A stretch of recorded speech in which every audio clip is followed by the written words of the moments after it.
بسم الله الرحمن الرحيم، والصلاة والسلام على أشرف المرسلين سيدنا محمد صلى الله عليه وسلم. النهاردة هنعمل مع بعض كيكة اليوسفي. قد ايه هي طرية وجميلة وهشة. تاكليها مع الشاي. جميلة جدا. احنا خلصناها وزوقناها وهنشوف مع بعض الخطوات خطوة خطوة. يا ريت لو عجبك الفيديو تشتركي في القناة تعملي لايك. أول خطوة هعمل البيض في الخلاط. انا عندي هنا بيضتين، ادي اول واحده وادي التانية. هنزل بالفانيليا. الفانيليا دي كويسه قوي. معلقه خل. هنزل بكوبايتين عصير تانك، ومعايا تاني واحده، ومعايا كمان كوبايتين سكر. السكر ده اختياري على حسب ما انت بتحبي. بتحبيها مسكره حطي زودي في السكر، بتحبيها برضو مش مسكره قللي في السكر على حسب ما انت متعوده.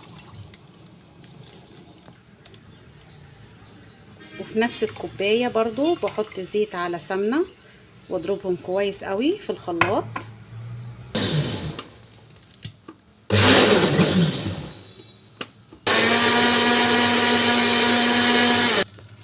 ضربناهم في الخلاط كويس قوي.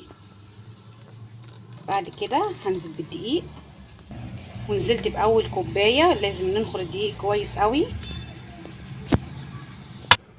ونزلت بتاني كوباية زي ما اتفقنا، لازم ننخل الدقيق كويس قوي. ونزلت بتالت كوباية.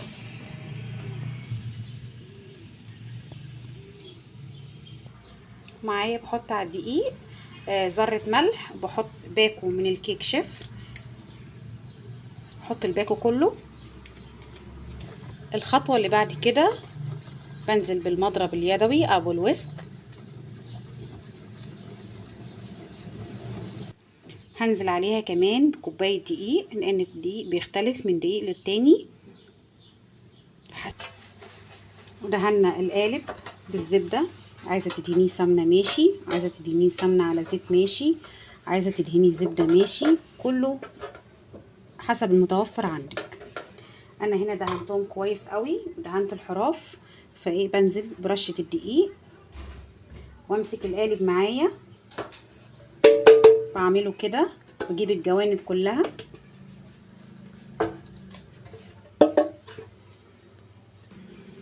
وهنزل بالخليط في القالب. الكيكه دي جميله قوي، ممكن تاكليها مع كوبايه شاي. ننزل بالخليط التاني.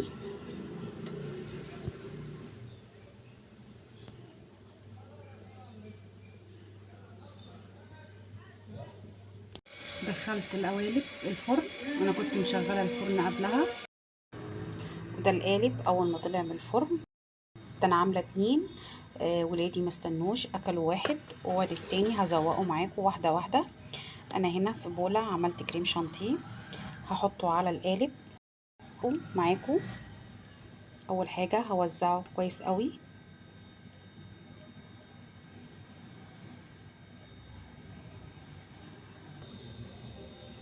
وزع الكريمه شويه شويه شويه كده بالراحه.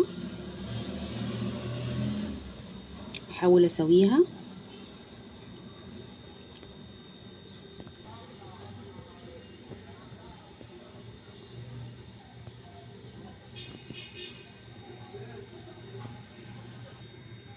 معايا بجيب شوكة بشرشرها كويس قوي بالشوكة.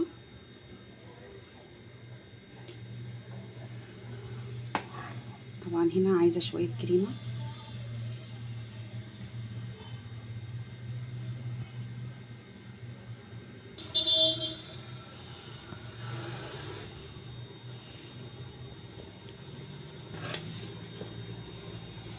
كان عندي حبة صوص شوكولاتة هوزعها عليها.